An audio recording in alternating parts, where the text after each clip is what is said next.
অপু, তুই এত সুন্দর! না না চাচি, এসব আপনি কি বলছেন? আমি তো ঠিকই বলছি, আসলে তুই অনেক সুন্দর।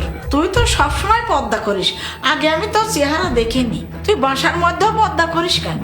চাচি, বাসায় তো ভাইয়ারা আছে, আর তারা তো আমার আপন ভাই না, তারা তো আমার কাছে পরপুরুষ। পরপুরুষকে তো মেয়েদের চেহারা দেখানো ঠিক না। আমি বিয়ের পর শুধুমাত্র আমার স্বামীকেই আমার মুখ দেখাবো। আসলে তুই ভালো মেয়ে, তুই 5 ওয়াক্ত নামাজ পড়িস, পর্দা করিস, সংসারিক মেয়ে। তোর মা তোকে জন্ম দিয়ে অনেক পুণ্য করেছেন। আমার যদি তোর মতো একটা মেয়ে থাকতো, আমি খুব ভাগ্যবান মনে করতাম। চাচি, ধনীর ঘরের বেশিরভাগ মেয়েরাই ভালো হয় না, তারা অহংকারী হয়। তোকে যে ছেলে বউ হিসাবে পাবে, সে খুব ভাগ্যবান হবে। চাচি, কাজের মেয়েকে বিয়ে করে কেউ ভাগ্যবান হয় না। ভাগ্যবান তো হয় তারা যারা ধনীর পরিবারের সুন্দরী মেয়ে দেখে বিয়ে করে।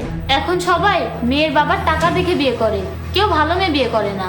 আমাকেও বিয়ে করবে কোনো গরিব একটা ছেলে। আপনিও তো সেদিন ঘটককে বললেন আপনার ছেলের জন্য সুন্দরী এবং বড় লোকের মেয়ে দেখতে। হ্যাঁ, তুই ঠিকই বলেছিস। আচ্ছা, তুই কাজ কর।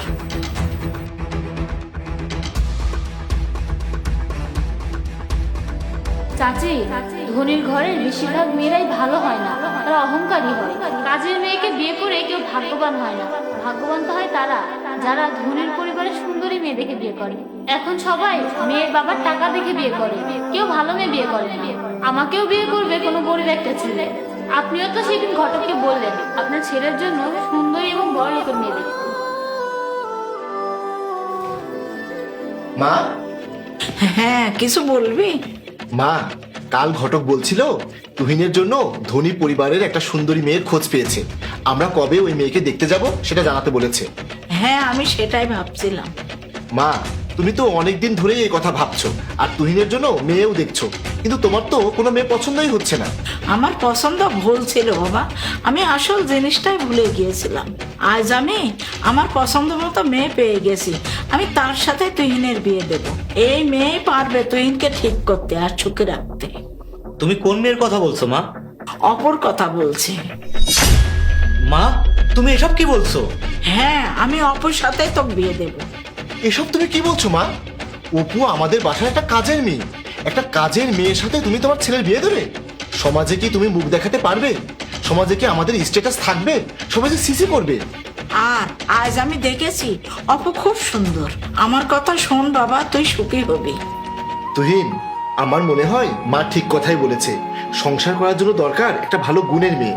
সুন্দরী আর ধনীর ঘরের মেয়ে হলে হয়তো সমাজে মান বাড়বে, কিন্তু বউ যদি ভালো না হয়, আদর্শ গুণবতী না হয়, তাহলে জীবনে সুখ পাবি না। আর আমরা তো জানি অপু অনেক ভালো মেয়ে, আর সবচেয়ে বড় কথা ও পর্দাশীল, ও ইসলামের সব আদর্শ মেনে চলে। ওকে বিয়ে করলে সংসার সুন্দর হবে, তুই সুখী হবি ভাই। আমার কথা শোন বাবা, তুই সুখী হবি। ঠিক আছে মা, তুমি যা বলছো তাই হবে। আমরা তো কোনোদিন তোমার কথার অবাধ্য হইনি। অপু, এদিকে এসো। কি হয়েছে ভাইয়া? অপু, আমার মা চাই তুহিনের সাথে তোমাকে বিয়ে দিতে, আর তুহিনও রাজি আছে। তোমার কি কোনো আপত্তি আছে? এসব আপনি কি বলছেন ভাইয়া? আমি আপনাদের বাসার কাজের মেয়ে, আর আমি কি আপনার ভাইয়ের উপযুক্ত?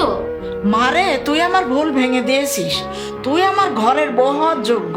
কিন্তু চাচি, আপনার ছেলেকে ইসলামের আদর্শ মোতাবেক চলতে হবে, আর আমাকে কোনো ধর্মবিরোধী কাজ করতে চাপ দেওয়া যাবে না।